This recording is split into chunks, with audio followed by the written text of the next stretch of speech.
Le Burkina Faso, sous la direction d'Ibrahim Traoré, vient de prendre une décision radicale.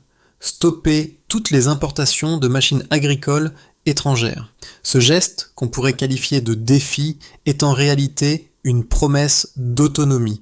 Pourtant, dans un pays enclavé où la sécheresse et les pénuries de pièces de rechange sont omniprésentes, la question se pose. Un pari sur la souveraineté peut-il réellement transformer la réalité économique du pays ? Pour Ibrahim Traoré, ce n'est pas une simple réforme, mais un test de dignité. Mais à quel prix ? Ibrahim Traoré a décidé de fermer la porte aux importations agricoles étrangères, un pari audacieux qui pourrait bien marquer un tournant historique pour le Burkina Faso. En mettant un terme aux dépendances économiques d'Anton, il espère non seulement revitaliser l'industrie locale, mais aussi construire une nation autonome. Les bénéfices sont clairs: réduire la dépendance, revitaliser les marchés locaux et redonner du pouvoir aux ingénieurs et aux agriculteurs du pays. Cependant, le risque est tout aussi énorme. Sans les importations, le pays pourrait se retrouver dans une situation de pénurie, avec des récoltes menacées et une économie qui pourrait se fissurer. Mais Ibrahim Traoré ne voit pas ce défi comme un obstacle. Il le considère comme une occasion de transformer cette vulnérabilité en un moteur d'innovation. Est-ce que le Burkina Faso peut réussir là où d'autres ont échoué ? Un pari sur la souveraineté qui pourrait bien redéfinir la place du pays dans l'économie mondiale. Le décret d'Ibrahim Traoré a frappé fort. Toutes les importations de machines agricoles étrangères sont désormais suspendues. À Paris et Rotterdam, les bons de livraison ont disparu, mais à Ouagadougou, le bruit des ateliers a repris. Dans ces hangars improvisés, les artisans burkinabés, armés de marteaux et de soudeuses, tentent de redonner vie aux pièces rouillées et aux machines laissées pour compte. Un paradoxe brutal. Alors que le monde occidental se prépare à une crise économique, le Burkina Faso semble sur le point de se réinventer. La situation était pourtant désastreuse. Les agriculteurs attendaient désespérément des pièces d'importation, les usines locales étaient en ruine et la dépendance au marché mondial de l'armement agricole semblait inévitable. Cependant, ce changement de politique n'est pas qu'une simple rupture, c'est une tentative de renaissance industrielle menée par des ingénieurs locaux et des ouvriers sans prétention, mais porteurs d'une volonté farouche de reconstruire. Ibrahim Traoré a compris qu'en gelant les importations, il mettait en jeu bien plus qu'une simple politique économique. Il amorçait une révolution silencieuse, fondée sur l'ingéniosité locale, pour redonner à son peuple la dignité qu'il avait perdue dans la dépendance. Ce qui semblait une absurdité, voire une folie pour certains experts étrangers, devient pour les Burkinabés une source de fierté. En l'espace de quelques mois, les premiers signes de cette transformation sont visibles. Une nouvelle culture de la réparation et de la création émerge, portée par des jeunes ingénieurs comme Salif, qui remettent en marche les vieux moteurs sans attendre d'importation. Le pays n'est pas seulement en train de réparer des machines, il est en train de réparer son autonomie. Ibrahim Traoré n'est pas du genre à se faire entendre par des discours flamboyants. Il préfère l'action silencieuse, loin des feux de la rampe. Alors qu'il met en place ce décret historique, il choisit de se faire discret, laissant les mains des ouvriers parler. À Ouagadougou, dans des ateliers de fortune, des artisans réparent et réinventent des machines agricoles. Chaque coup de marteau, chaque soudure effectuée est un acte de foi dans un avenir que le président a choisi de construire avec les Burkinabés eux-mêmes. Un exemple frappant de cette nouvelle dynamique est celui de Salif, un ingénieur jeune et passionné qui, au lieu de patienter comme par le passé pour les pièces importées, décide de fabriquer ses propres composants. Dans un hangar poussiéreux de Bobo Dioulasso, il refait de A à Z un moteur de tracteur, une tâche que l'on aurait autrefois confiée à des fabricants étrangers. Quand le moteur démarre enfin, une victoire modeste mais symbolique est remportée. Celle de la souveraineté retrouvée. Ce phénomène, qui semble au départ anecdotique, devient le cœur de la stratégie de Traoré.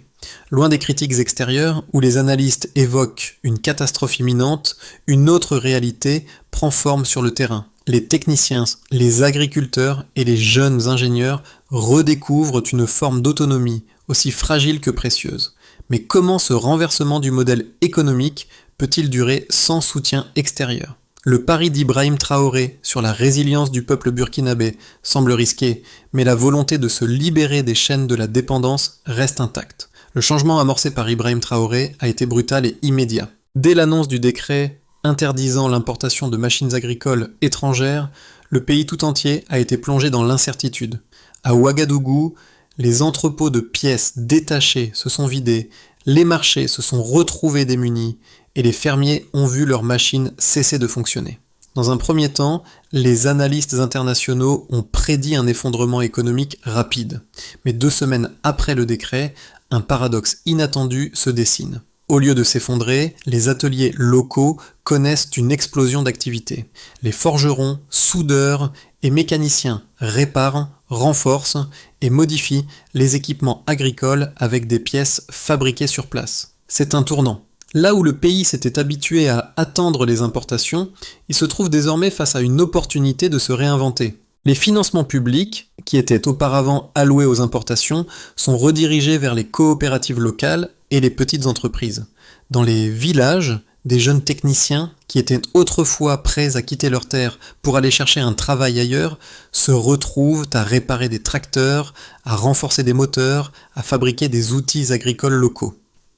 Les chiffres, qui devraient, selon les experts, témoigner d'une grave crise, montrent une toute autre réalité. Les ateliers connaissent une hausse d'activité de 15 à 20% dans les 2 semaines suivant l'annonce du décret. Cependant, tout n'est pas parfait. Les pièces essentielles à la réparation des machines agricoles ne sont pas toutes disponibles localement. Certaines technologies restent inaccessibles et des pénuries ponctuelles se font sentir. Les pays voisins observent, hésitent et les critiques se font entendre, notamment sur les risques de productivité qui pourraient en découler. Les producteurs se trouvent face à des machines fragilisées, des récoltes qui risquent de se réduire et des marchés qui commencent à se tendre. Pourtant, Ibrahim Traoré persiste. Il voit dans ce défi une occasion de reconstruire l'autonomie du pays. Le pari sur l'ingéniosité locale est audacieux, mais il trouve un écho dans la population, qui se sent souvent délaissée par l'aide étrangère. Un jeune forgeron témoigne « Avant, j'attendais des pièces de France, maintenant, je les fais moi-même ». Et c'est là que se cache l'espoir d'une transformation profonde. Loin d'une dépendance à la technologie étrangère, chaque geste de réparation, chaque pièce fabriquée devient un symbole de la reprise en main du destin national. Les sceptiques rappellent les risques, les récoltes pourraient souffrir, les coûts de production augmenter et l'isolement économique pourrait nuire aux relations internationales. Mais pour Ibrahim Traoré, ce n'est pas un choix entre survie et isolement, mais bien un choix de dignité. Ce n'est pas la vitesse du progrès qui importe, mais la direction dans laquelle il est pris. Et pour lui, le premier pas vers cette autonomie industrielle est franchi. Le reste ne dépend plus que de la capacité des Burkinabés à s'organiser et à transformer chaque difficulté en une nouvelle opportunité. Ce retournement de situation sera-t-il suffisant pour créer un modèle durable ou le pays devra-t-il faire face à des compromis difficiles à l'avenir? Quelques semaines après l'annonce du décret d'Ibrahim Traoré, les premiers résultats concrets ont commencé à émerger. Loin de la catastrophe attendue par les analystes internationaux, les chiffres montrent une dynamique inattendue. La production locale de pièces agricoles a augmenté de 18%.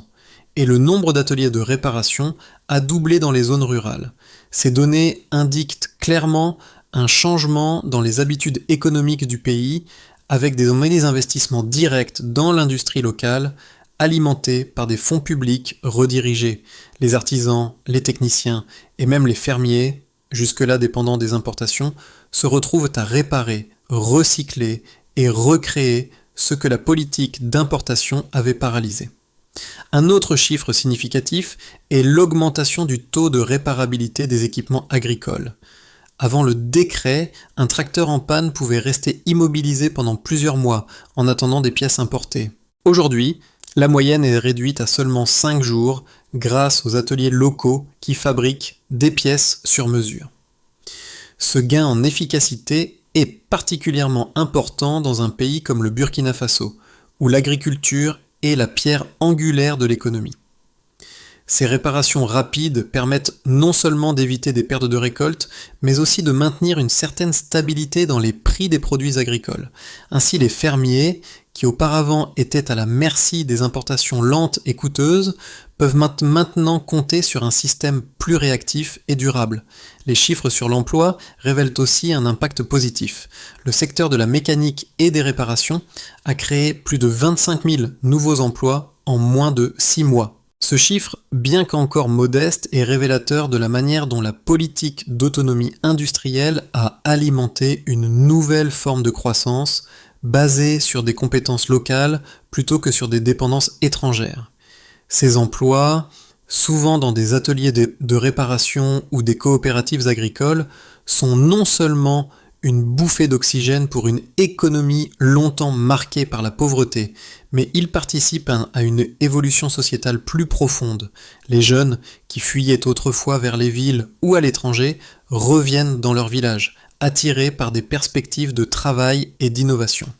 Le secteur de la production d'outils agricoles a également enregistré une augmentation de 22% dans la fabrication locale de charrues, de moulins et de pompes solaires. Bien que la qualité de ces produits ne soit pas comparable à celle des machines importées, leur production est constante et elles répondent aux besoins immédiats des agriculteurs.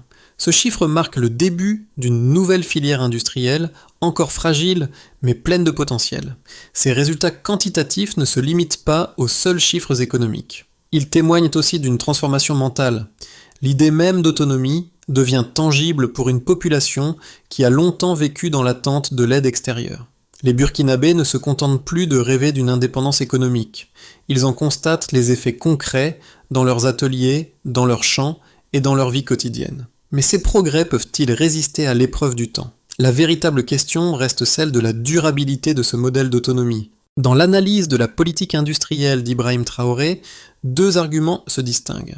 Ceux qui soutiennent que l'indépendance économique est une nécessité pour le pays, et ceux qui considèrent cette approche comme risquée, voire insensée. D'un côté, les partisans de la réforme affirment que l'autonomie industrielle et la réduction des importations sont le seul moyen pour le Burkina Faso de se libérer de la dépendance historique et de renforcer sa souveraineté. Pour eux, l'initiative de Traoré est plus qu'une réforme économique. C'est un acte de résistance contre les forces économiques mondiales qui ont maintenu le pays dans un état de soumission pendant des décennies. L'argument principal est que, en brisant les chaînes de la dépendance, le Burkina Faso peut stimuler son propre développement, créer des emplois locaux et réduire sa vulnérabilité face aux chocs économiques mondiaux. Ce modèle offre également l'avantage de renforcer la résilience nationale, avec une économie qui fonctionne à partir de ressources et de savoir-faire locaux. Cependant, l'opposition souligne les risques inhérents à cette politique. Les sceptiques avertissent que sans les importations, les machines agricoles ne pourront pas fonctionner à long terme. Les pièces de rechange nécessaires, notamment pour les équipements sophistiqués, sont difficiles à produire localement. De plus, ces machines locales ne sont pas toujours adaptées aux normes internationales et leurs performances peuvent être limitées. Selon eux, le pays risque d'être confronté à des pénuries de production, à une baisse de rendement agricole et à une inflation galopante. Ces critiques soulignent également l'isolement économique du Burkina Faso dans le cadre du marché mondial, ce qui pourrait décourager les investisseurs étrangers et nuire à la croissance à long terme. Les partisans de Traoré répliquent à ces critiques avec un argument fondamental. La dépendance n'a jamais permis de créer une économie durable, et l'exemple des pays qui ont réussi à se développer sans être esclaves de l'aide étrangère ou des importations montre que ce modèle peut fonctionner. Il cite des exemples de pays comme la Chine, qui a transformé son économie par une combinaison de résilience locale et de politique industrielle active. Pour eux, les défis actuels sont temporaires et seront surmontés à mesure que l'industrie locale s'adapte et se développe. Au final, la question essentielle est de savoir si le Burkina Faso pourra maintenir cette dynamique de souveraineté industrielle à long terme ou si des compromis devront être faits face à une pression économique croissante. Au cœur de cette transformation économique se trouve une vérité fondamentale. L'indépendance n'est pas une question de vitesse, mais de direction. Ibrahim Traoré, malgré les critiques et les obstacles, a réussi à amorcer un changement qui semble irréversible.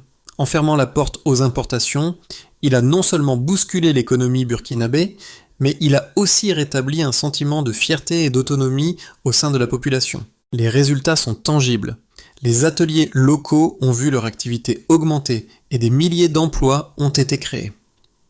L'agriculture, autrefois dominée par les cycles de dépendance et de retard, commence à se réinventer grâce à des réparations locales et des outils produits sur place. Mais cette révolution est loin d'être facile. L'industrie locale, bien que dynamique, souffre encore de nombreuses limitations. La production est artisanale, les machines ne sont pas toujours fiables et les tensions géopolitiques augmentent. Pourtant, dans cette lente reconstruction, les Burkinabés montrent une résilience incroyable.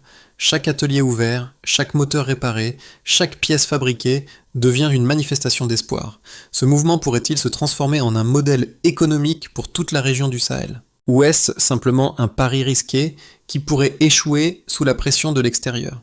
Les répercussions de la politique de fermeture des importations agricoles ne se limitent pas aux seules sphères économiques. Elles affectent également la société, l'agriculture et même la perception du pays à l'échelle internationale.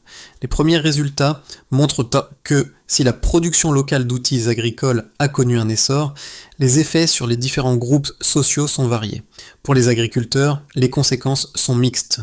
D'un côté, les retards dans les récoltes ont diminué grâce à une meilleure disponibilité des pièces détachées fabriquées localement.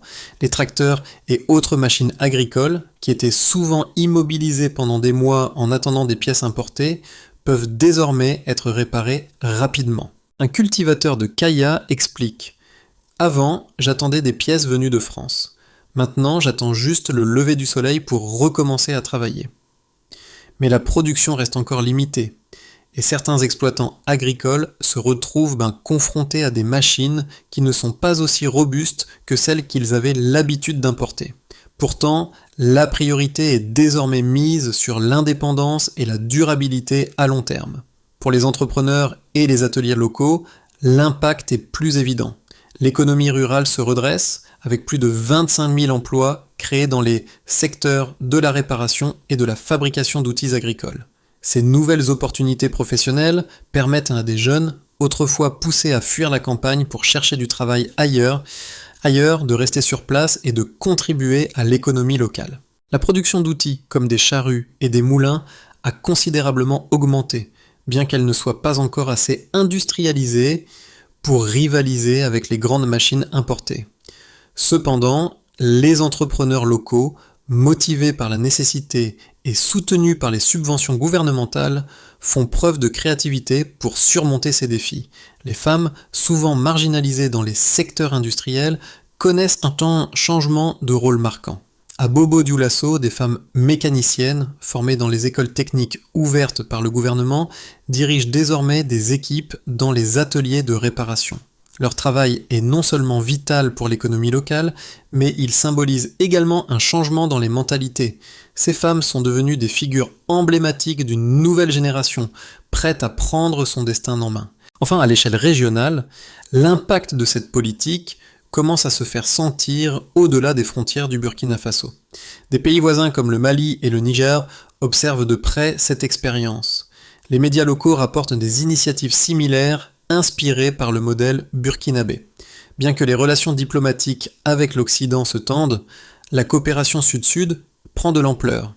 La Chine et la Russie, par exemple, offrent désormais une assistance technique et des équipements à bas prix, remplaçant les accords commerciaux traditionnels avec l'Occident.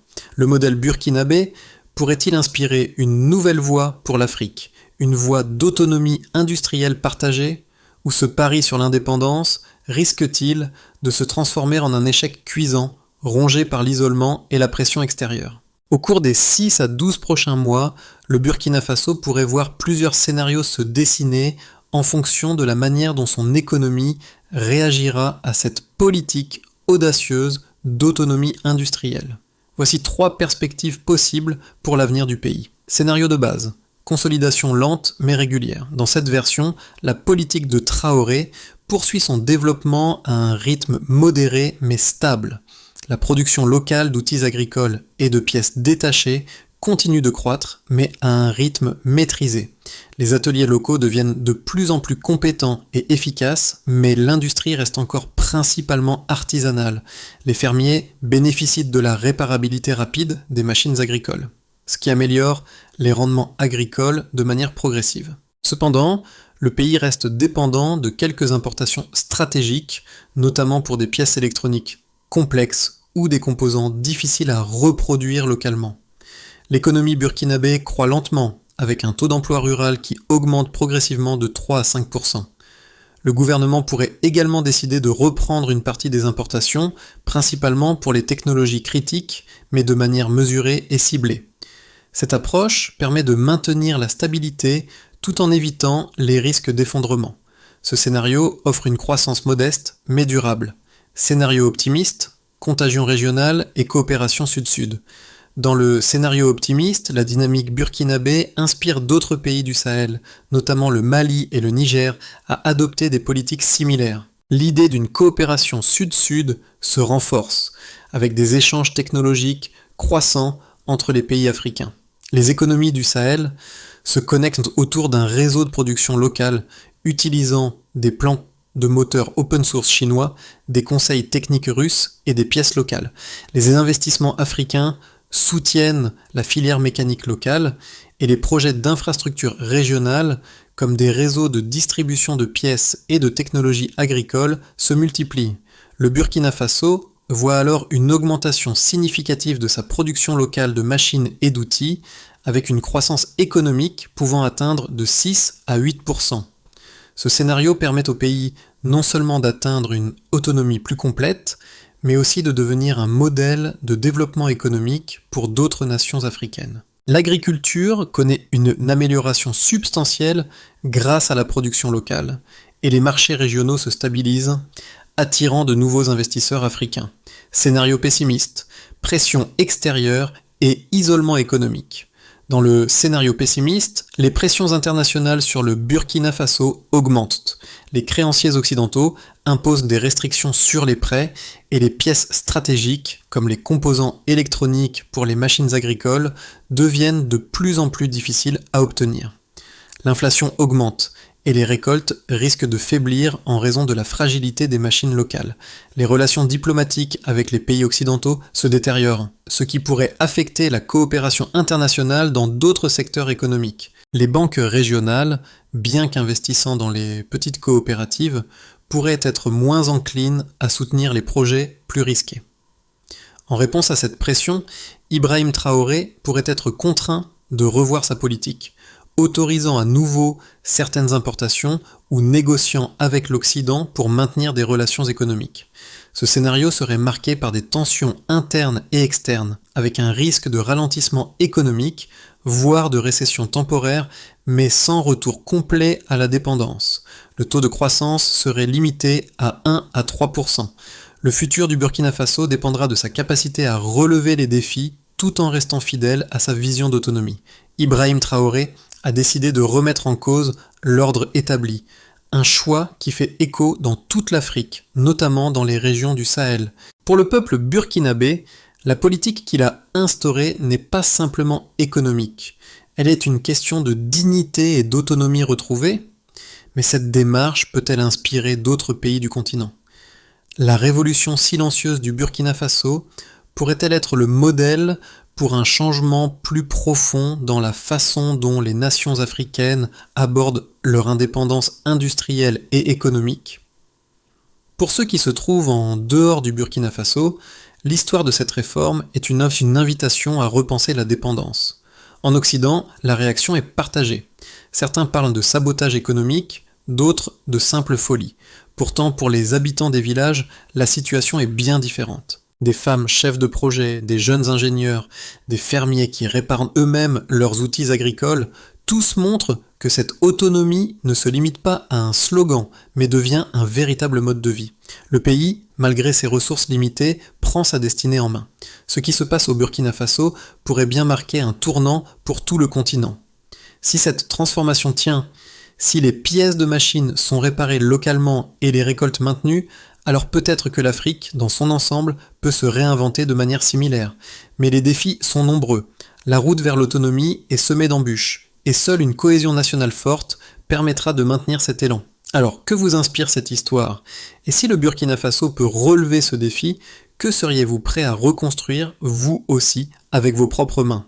Pour qu'une transformation aussi radicale qu'envisagée par Ibrahim Traoré soit réellement durable, il ne suffit pas de prendre des décisions politiques audacieuses. Il faut aussi une feuille de route claire et structurée. Le plan de Traoré repose sur plusieurs étapes clés pour garantir que le Burkina Faso puisse maintenir son autonomie industrielle sans tomber dans les pièges de l'isolement. 1. Former avant de produire. Le premier pas crucial est la formation. Le gouvernement burkinabé a réorienté les budgets d'urgence vers des écoles techniques, notamment à Koudougou et Bobo-Dioulasso, où de jeunes artisans et ingénieurs apprennent à réparer et à fabriquer des équipements agricoles. Ces centres sont conçus pour former les techniciens et les ouvriers qualifiés qui pourront ensuite participer à la réparation et à la création de machines locales. Le succès de cette étape se mesurera à l'insertion professionnelle des diplômés et non à la quantité de diplômes délivrés. 2. Cartographier les besoins. Une autre priorité est de cartographier l'état du parc de machines agricoles existant à travers le pays. Cela permet d'établir un inventaire des machines et de leur état, ainsi que des pièces détachées nécessaires pour les remettre en état. Cette base de données nationale sert de guide pour la production de pièces locales et aide à planifier les achats de matières premières. 3. Financer localement. Pour encourager la création de coopératives et l'ouverture de nouveaux ateliers, une partie des fonds alloués à l'importation sera redirigée vers un fonds de fabrication souveraine. Chaque commune pourra solliciter une subvention pour développer des projets locaux avec des critères clairs et transparents pour garantir l'impact communautaire. 4. Coopérer sans dépendre. Les partenariats internationaux ne se feront plus sur le modèle traditionnel de l'aide, mais plutôt sur une base horizontale. Le Burkina Faso chercherait à échanger des technologies et des compétences avec des pays comme la Chine, la Russie et même certains pays africains voisins, sans devenir dépendants de leurs produits finis. L'objectif est d'apprendre à reproduire localement ce qui était auparavant importé. 5. Mesurer l'autonomie. Enfin, un indicateur inédit sera mis en place pour suivre l'autonomie de production du pays. Chaque trimestre, un rapport mesurera le pourcentage de machines agricoles réparées localement avec l'objectif d'atteindre 50% d'autonomie mécanique dans les 3 prochaines années. Ce plan, fondé sur la discipline et la transparence, constitue un modèle que d'autres nations du continent pourraient bien suivre. Mais sa réussite dépendra de l'engagement constant du peuple burkinabé et de la capacité de ses dirigeants à maintenir le cap. Au cœur du Burkina Faso, une transformation silencieuse mais profonde est en marche. Dans les ateliers poussiéreux de Bobo-Dioulasso, les mains des artisans réparent des machines, mais plus encore, elles réparent un pays. Ibrahim Traoré, avec son audace, a lancé bien plus qu'une politique industrielle. Il a éveillé un sentiment de fierté nationale que l'on n'avait pas ressenti depuis des décennies. Dans chaque soudeur, chaque fermier, chaque ingénieur, il y a désormais un espoir palpable, celui de pouvoir enfin se libérer des chaînes de la dépendance. Ce ne sont pas les grandes déclarations ou les discours grandiloquents qui marquent les esprits, mais les gestes simples et quotidiens qui redonnent de la dignité. Chaque machine réparée, chaque pièce fabriquée localement devient un symbole du futur que le peuple burkinabé se construit. Cette révolution silencieuse, née dans la chaleur des ateliers, ne repose pas seulement sur des chiffres ou des résultats immédiats, mais sur un changement profond dans les mentalités. Le Burkina Faso prouve que même dans les moments de crise, la résilience humaine et la volonté de se réinventer peuvent aboutir à des résultats tangibles. La route reste semée d'embûches, mais le pays a fait un premier pas décisif vers un avenir où il pourra se tenir debout, fort de sa propre souveraineté. Le Burkina Faso, sous la direction d'Ibrahim Traoré, ne cherche pas à suivre un modèle imposé de l'extérieur. Il forge son propre chemin, patiemment et avec détermination, convaincu que l'avenir peut être construit pièce par pièce.